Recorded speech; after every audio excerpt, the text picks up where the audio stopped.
RCM केवल अपने लिए बना है या कुछ और करने के लिए बना है? एक लाइन में समझते हैं। अभी 10 अक्टूबर को रतन टाटा जी इस दुनिया को अलविदा कह गए। पता है आपको?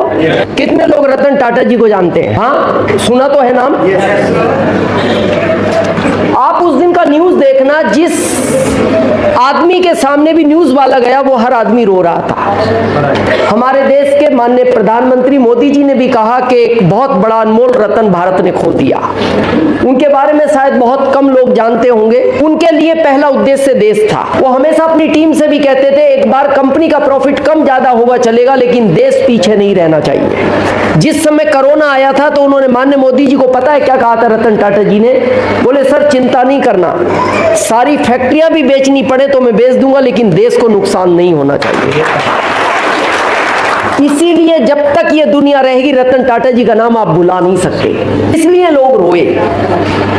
अब प्रश्न ये आता है कि 100 दिन तो सबके पूरे होंगे। अपने आप से पूछो, मेरे जाने के बाद कितने लोग रोएंगे? और आपको खुद पता है इसका जवाब भी। भारत में तो ऐसे भी लोग हैं किसी कॉलोनी में जिनके जिंदे रहने पे लोग रो रहे हैं। ऐसे भी है, और ये बहुत सोचने का विषय है। जिंदे रहने पे कितने तरह के लोग रोएंगे हमारे मरने के बाद, पहले वो सोचो। पहला, अनिवार्य रूप से पत्नी रोएगी, अनिवार्य रूप से, क्योंकि वो आपकी पार्टनर है, अर्धांगिनी बोला गया शास्त्रों में, वो अनिवार्य रूप से रोएगी। औपचारिकता में बच्चे रोएंगे। शब्दों को ध्यान से सुनना। अनिवार्य रूप से पत्नी रोएगी, औपचारिकता में बच्चे रोएंगे। बच्चे औपचारिकता में क्यों रोएंगे? और 7-8 साल जिंदा रह जाते, और थोड़ी प्रॉपर्टी इकट्ठी हो जाती, और काम में आती, बड़े जल्दी चले गए, अभी तो वैसे उम्र नहीं थी जाने की, क्या करें। 2 तरह के रिश्तेदार रोएंगे। पहले, जो आप पर पैसा मांगते थे, वो आने के बाद कहेंगे कब हुआ ये हादसा? आप कहेंगे कल। जाते टाइम मेरा कोई जिक्र किया? बोले आपका नाम लेते लेते इतने तो प्राण ही निकल गए। अब वो इस टेंशन में, जब वो बता के नहीं गया मेरा पैसा देगा कौन, तो फिर वो रोता है। तो आपको क्या लगता है? बहुत प्यार करता था वो, इसलिए रो रहा है, पैसा कौन देगा? हाँ? 25 लाख लेना था। दूसरा रिश्तेदार कौन रोएगा? जिससे 3 महीने पहले आपने वादा किया था, उसने कहा था मैं घर बना रहा हूं, आप मेरे को 5 लाख की मदद करो तो मैं घर का काम छेड़ूं। आपने कहा चिंता मत करो, 3 महीने बाद मेरे पास पैसे आने वाले। उसने घर का काम छेड़ दिया और आप इस दुनिया से चले गए। तो वो इसलिए रो रहा है, अब वो घर कैसे पूरा होगा, अब पैसे देगा कौन? देने वाला तो चला गया। बस इतने ही लोग रोएंगे। आपको पता है डेली भारत से कितने लोग जाते हैं? 1000, लाखों में। कौन रो रहा है? वही परिवार। रतन टाटा जी के लिए देश रोया। इस अभियान में भी वही ताकत है। अभी जैसे सरोज ने जिक्र किया ना, स्वर्गीय श्री सतीश पंडित जी से हमारी 8 घंटे की मुलाकात थी केवल। उनका एक रतलाम में मीटिंग लिया था, जो हमारे इस सिस्टम के गुरु हैं कोठारी साहब। रात को 12 बजे राजधानी से हमने उनको रिसीव किया। चाहे उसकी आंख में एक भी आंसू आया हो, लेकिन ये जरूर आया कि स्वर्गीय श्री सतीश पंडित जी इस दुनिया में नहीं रहे। इस अभियान में वो ताकत है। सबसे इंपॉर्टेंट जिसके लिए सुनील सर ने बात की, और उसी के लिए हमने आरसीएम किया। आज इसको थोड़ा सा बहुत ध्यान से समझते हैं।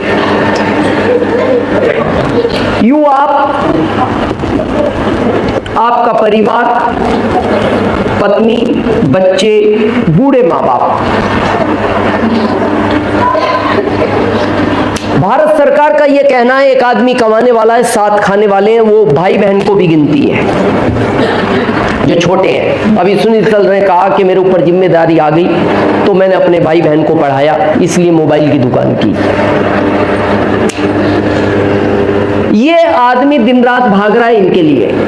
आज इसको थोड़ा सा समझते हैं, ये बड़ा जिम्मेदारी का मामला। इसको हम एक सिस्टम समझ बैठे। क्या?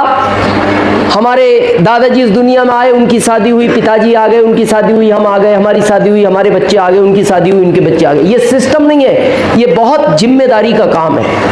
थोड़ा समझे इस जिम्मेदारी को। आपके घर में बच्चा है 5 साल, 8 साल, 12, 15, 16 है सबके घर में। अच्छा, कोई आपसे आकर कहे ये बच्चा मेरे को दे दो, नहीं दोगे? आप में से कोई भी नहीं देगा। अच्छा, क्यों नहीं दोगे? अपना बच्चा है। आपको कोई डाउट है? आप कंफ्यूज मत हो, आपका ही है, हमें भी पता है। दोगे क्यों नहीं? इसके पीछे 3 कारण हैं, बड़े ध्यान से सुनना। पहला, आपका उससे इमोशनल अटैचमेंट जुड़ा हुआ है। जितना ज्यादा दिन बच्चा आपके साथ रहेगा, आपका इमोशनल अटैचमेंट बढ़ता जाएगा। आप देखना, कुछ अप्रिय घटनाएं 6 महीने में घट जाती हैं, किसी शारीरिक कमजोरी या किसी बीमारी की वजह से बच्चा 6 महीने बाद इस दुनिया से चला जाता है, तो माता पिता 2 साल बाद उस सदमे से बाहर आ जाते हैं। लेकिन कई बार ऐसी अप्रिय घटना सुनते हो कि एक बच्चा 6 साल का खेलते खेलते गांव के पास तालाब में डूब गया और वो इस दुनिया में नहीं रहा, तो शायद माता पिता 10-12 साल में उस घटना से बाहर आ जाते हैं। लेकिन कई बार ऐसी अप्रिय घटना आती है कि एक ही बच्चा था 26 साल का और वो बाइक से जा रहा था, ट्रक डिसबैलेंस हुआ और उसमें वो इस दुनिया में नहीं रहा, तो माता पिता उस घटना को तब तक नहीं भूलते जब तक वो इस दुनिया में रहते हैं। यानी जितना बड़ा बच्चा आपका होता जाएगा, आपका इमोशनल अटैचमेंट बढ़ता जाता है। ये पहला कारण है। दूसरा कारण ये है, आप किसी को अपना बच्चा कैसे दे दो जब आप उसको जानते नहीं। तीसरा कारण यह है कि क्या उसकी गारंटी है वो हमारी तरह हमारे बच्चे को पालेगा। ये 3 कारण होते हैं मेन। अब अगली बात यह है कि जिस लड़की से आपने शादी की, इसके माता पिता का भी तो उससे इमोशनल अटैचमेंट था। उसके पिता भी सोच सकते थे जिसको मैं जानता नहीं कैसे दे दूं बेटी। पहले दिन तो नहीं जानते थे, क्या मेरी तरह वो पालन पोषण कर पाएगा मेरी बेटी का? तो यहां क्या जिम्मेदारी बनती है? पहली, कि आपको और आपकी वजह से पत्नी की आंख में कभी आंसू नहीं आना चाहिए। ये पहली जिम्मेदारी होती है पति की। उसको बंगला चाहिए दिलाओ, कार चाहिए दिलाओ, गहने चाहिए दिलाओ, कपड़े चाहिए दिलाओ। आप ये नहीं कह सकते मैं क्या करूं, महंगाई बहुत है, क्या करूं, क्या नहीं, आरसीएम कर, आरसीएम कर। और क्या करूं तो शादी क्यों करी? उस समय सोचना था, मना कर देते, ये जिम्मेदारी मैं नहीं उठा सकता। और याद रखना, जिस घर में, ये पुरुष वर्ग बहुत ध्यान से सुनना, जिस घर में पत्नी की आंख से आंसू गिरते हैं उस घर में लक्ष्मी कभी भी निवास नहीं करती। लक्ष्मी रुष्ट होकर उस घर से गायब हो जाती है। तो ये जिम्मेदारी का मामला, ये ऐसा नहीं है ये सिस्टम चला रहा, हो गई कर ली नहीं, बहुत जिम्मेदारी है। दूसरी जिम्मेदारी, जिन बच्चों को इस दुनिया में लाए हो, 4 पाल सकते थे 4 लाने थे, 2 पाल सकते थे 2 लाने थे, 1 पाल सकते थे 1 लाना था, नहीं पाल सकते थे नहीं लाना था। ये तो आपके हाथ का कंट्रोल था। और अब लोग क्या कहते हैं, क्या करें भाई साहब, महंगाई बहुत है, फीस कौन भरेगा? अरे फीस नहीं भरेगा घर में, इनको क्यों भरा? ये क्या आसमान से गिर गया? ये जिम्मेदारी का मामला है। हमारा एक ही बेटा है, तो बहुत लोग कई बार पूछते हैं फैमिली में कौन कौन है? मैंने कहा एक ही बेटा। एक ही क्यों? एक है, एक ही। आखिरी जिम्मेदारी, जिन माता पिता आपको इस दुनिया में लेकर आए, ये सबसे बड़ी जिम्मेदारी है।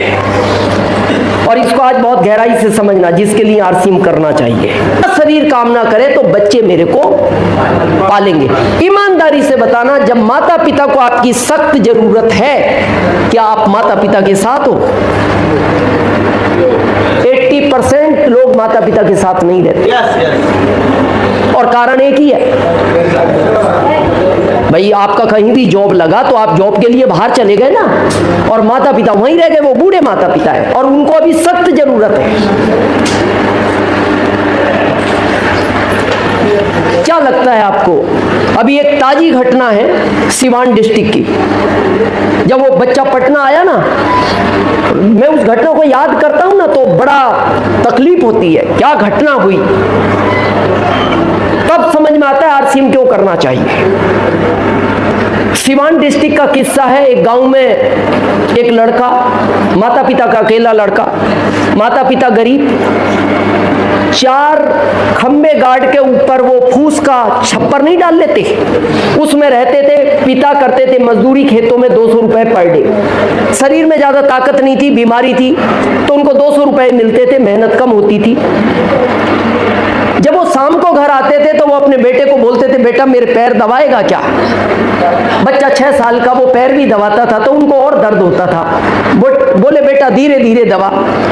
लेकिन जब वो फिर अपने काम पे जाते थे तो वो बच्चा 6 साल का था, अपनी माँ को बोलता था, माँ मैं जीवन में ऐसा बड़ा काम करूंगा कि तुम दोनों को कभी कोई कष्ट नहीं होगा, इतना पैसा कमाऊंगा। तो माँ बोलती थी, बेटा कैसे। बोले उसके लिए माँ पढ़ाई चाहिए, मैं अच्छी नौकरी करूंगा। तो माँ कहती थी, बेटा 200 रुपए में घर चलता है, तेरी पढ़ाई कैसे होगी। और तू कहता अच्छी पढ़ाई चाहिए, क्या रियल में पढ़ाई करके पैसा आता है। बोले माँ बहुत आता है। तो माँ ने कहा, बेटा तेरे बाबूजी को तो नहीं बताना, मैं तेरे लिए लोगों के घरों में बर्तन साफ करूंगी, झाड़ू पोछा लगाऊंगी, मैं पढ़ाऊंगी तेरे को, लेकिन बाबूजी को नहीं बताना, वो गुस्सा करेंगे। क्योंकि हमारे भारत में एक संस्कार है, महिला को थोड़ा काम ना करने दिया जाए जब परिवार चल रहा है। पढ़ाना शुरू किया, 6 साल का बच्चा, सपने बड़े। लेकिन माँ उससे बीच बीच में पूछती थी, आपको पता है बिहार में बबुआ बोलते हैं प्यार से बच्चे को, बबुआ मैं पढ़ा तो दूंगी लेकिन छोड़ के तो नहीं जाओगे ना माँ को। वो रो पड़ता था, नहीं माँ आप मेरी जिंदगी हो कि आपको छोड़ के चला जाऊंगा। बोले बबुआ सुना है पढ़ लिख के बच्चे माँ को छोड़ जाते हैं। नहीं माँ ऐसा कभी नहीं होगा। बच्चा बड़ा हुआ, योग अच्छे थे, पहला ही सिलेक्शन इंजीनियर बना, वो 1 लाख की जॉब में लगा अहमदाबाद, पहला सिलेक्शन, एक बड़ी कंपनी का मैनेजर बनाया गया। तैयारी हुई चलने की, तो माँ ने याद दिलाया, बबुआ 8 साल की उम्र में वादा किया था माँ को छोड़कर नहीं जाओगे, छोड़ रहे हो माँ को। मैंने उसी समय कहा था मत पढ़ो ज्यादा, पढ़ के बच्चे माँ को छोड़ देते। लेकिन पिताजी थोड़े से समझदार थे, उन्होंने कहा देखो उसका पहला जॉब लगा है, शादी होगी उसकी, 3 बच्चे हैं, उसकी कैरियर का सवाल है, तुम ऐसे टाइम पे ऐसी बात मत करो। लेकिन वो चुप खड़ी खड़ी रो रही, स्टेशन पे खड़ी, बच्चा भी देख के उसकी आंख में भी आंसू आ गए। लेकिन उसने कहा माँ मैं बहुत जल्दी ट्रांसफर करा लूंगा और मैं बहुत जल्दी तुम्हारे पास वापस आ जाऊंगा। अच्छी नौकरी कर रहा है, पैसे भी भेजता है, 50,000 रुपए महीना घर के लिए। लेकिन वो सदमे में बीमार रहने लगी। बीमारी कुछ नहीं, खाली उसको बस अकेलापन महसूस होता, घर में दीवारों से बात करती, पड़ोस के लोग कहते ये दीवारों से बात कर करके रोती है, याद करती है उस बबुआ। समय निकलता चला गया। जब उसको डॉक्टर को बताया गया तो डॉक्टर ने एक बात कही, इनको कोई बीमारी नहीं है, इनको एक सदमा है, कोई इनकी प्रिय चीज इनसे दूर रहती है। क्या है मैं तो नहीं जानता, ये आप जानते होंगे। इनका कोई भाई होगा या इनका कोई भी रिलेशन का होगा। तो बाबूजी तो समझ गए अंदर, जब केबिन में डॉक्टर ने बताया कि उसको वापस लाओ तभी ये अच्छी हो पाएगी। उन्होंने भी कोशिश की, एकदम ट्रांसफर नहीं हो पाया, यहाँ उतनी जॉब नहीं मिल पाई, इसीलिए वो अहमदाबाद भी गया बच्चा। लेकिन एक दिन जब दोपहर में बाबूजी खाना खाने घर आए तो वो पूरी पानी में भीगी हुई थी माँ। उनको लगा पानी वानी गिर गया। बोले क्या हुआ, वो चुप रही। तो पड़ोसियों ने कहा ये सुबह से रो रही है और ये आंसुओं में भीगी हुई है, पानी नहीं गिरा। तो उन्होंने पूछा ऐसा क्यों हुआ, तो उसका महिला का जवाब था, आखिरी बार बबुआ से पूछो, या तो वो मिल जाए या फिर कह देना माँ नहीं मिलेगी। ये बात थोड़ी उनको अच्छी नहीं लगी। उन्होंने फोन किया बेटे को, बेटा आज तक तो मैंने तुम्हें इसलिए नहीं बताया, तुम्हारी कैरियर का सवाल था, लेकिन आज तुम्हारी माँ ने एक ऐसी लाइन बोल दी कि मिलना हो तो 2 दिन में मिल ले, नहीं तो फिर मैं नहीं मिलूंगी। बेटे ने कहा बाबूजी मैं तुरंत आ रहा हूँ। उसने अहमदाबाद से दिल्ली का फ्लाइट का टिकट लिया, दिल्ली से तत्काल ट्रेन का टिकट लिया सिवान का, और बोला मैं परसों शाम तक आ जाऊँगा। उन्होंने कहा बबुआ परसों शाम को आ जाएगा। माँ ने घर में लीपन ऊपन करके इतनी खुश हुई जैसे अब उसको कोई बीमारी नहीं, और बोली मैं चलूंगी स्टेशन लेने, अकेले मत जाना।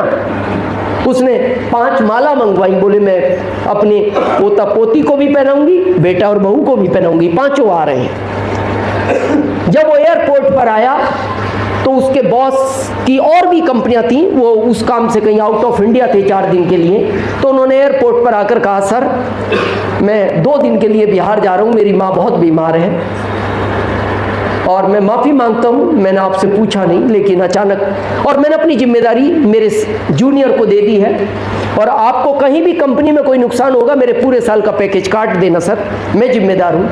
तो बॉस को थोड़ा गुस्सा इसलिए आ गया कि तुमने मेरे से पूछा क्यों नहीं। बॉस बोला पागल हो तुम, तुम्हारे पिताजी है ना, 4 दिन तुम्हें रुकना चाहिए था। अरबों की फैक्ट्री किसी को भी सौंप के चले गए। कैंसिल करो टिकट, और टिकट कैंसिल नहीं कर सकते तो वापस मेरी फैक्ट्री मत आना, बहुत सारे मैनेजर हैं मैं ढूंढ लूंगा। अब उसके सामने 2 रास्ते थे, एक तो कैरियर था, एक माँ थी। उसने बाबूजी को फोन किया, बाबूजी इस तरह की बात है। तो बाबूजी ने कहा बेटा ये गलती है तुम्हारी। बाबूजी समझते थे, तुम बिना कंपनी के मालिक को बताए चल पड़े। अरे 4 दिन की बात है, 4 दिन बाद आ जाएंगे ना, वो कह रहे मेरे आने के बाद चले जाना बेटा, टिकट कैंसिल करा दो। टिकट कैंसिल करा दिया उस बच्चे ने।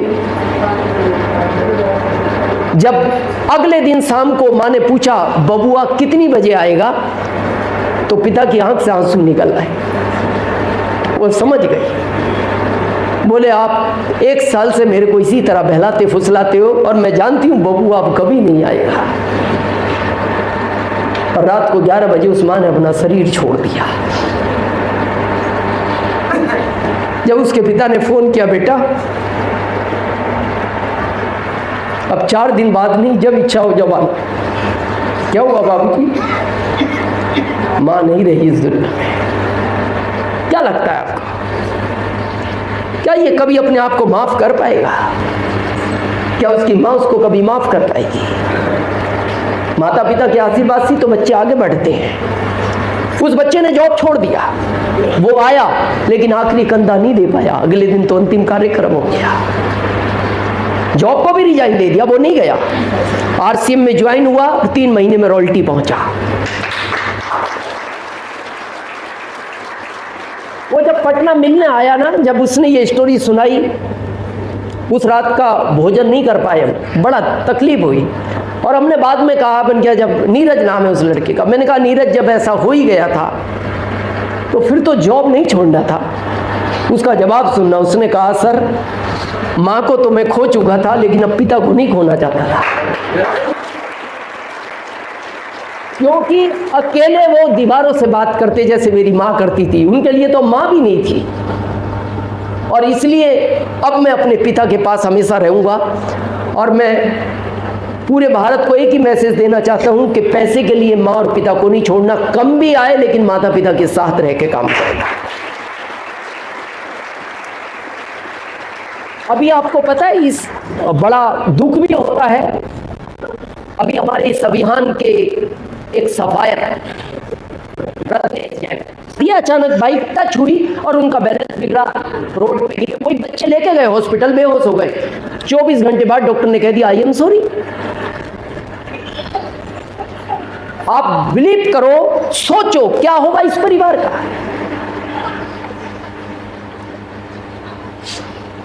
आज भी इस बच्चे को नहीं पता रत्नेश जैन इस दुनिया में नहीं है, इसलिए रत्नेश जैन जी फिजिकल मीटिंग कम करते थे, क्योंकि ये बच्चा माँ से ज्यादा उनको प्यार करता था, उनको निकलने नहीं देता था घर से। जब वो रात को डेड बॉडी घर आई ना, तो माँ को पता है वो क्या कह रहा है, मम्मी पापा ने आज क्या खा लिया जो उठ नहीं रही है, सोए हुए हैं।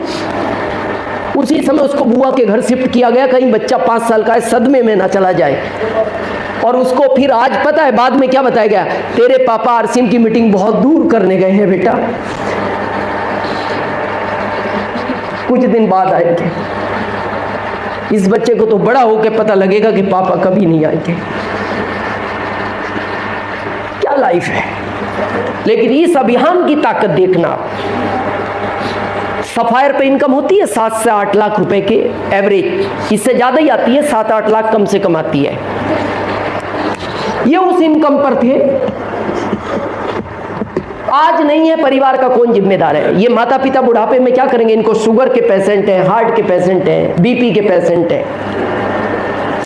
लेकिन 1 महीने बाद कंपनी का फोन आता है, सुबा जैन नाम है इनका, ये हमारे सीनियर जानते हैं।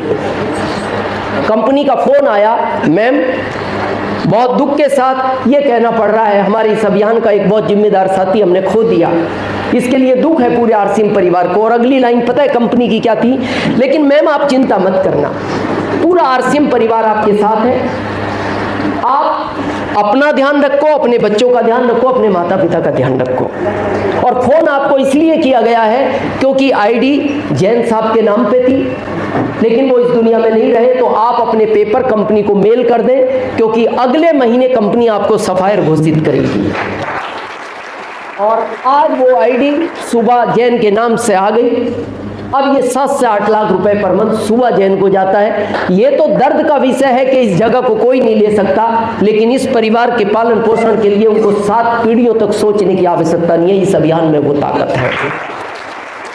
तो बस मीटिंग एंड कर रहे हैं। आप भी यहाँ से, शुरू में एक बात आई थी ना, एक कारण लेकर जाना और ये सोच कर जाना, अपने दिल से पूछना कि मेरे बाद मेरे इस परिवार को इस अभियान की जरूरत है। दिल कहे हाँ, तो आप इसको करना, कभी छोड़ना मत। और आपका दिल कहे ना, तो आप मत करना इसको। आपने हम सबको सुना, इसके लिए हम आपके बहुत बहुत आभारी हैं। Thank you.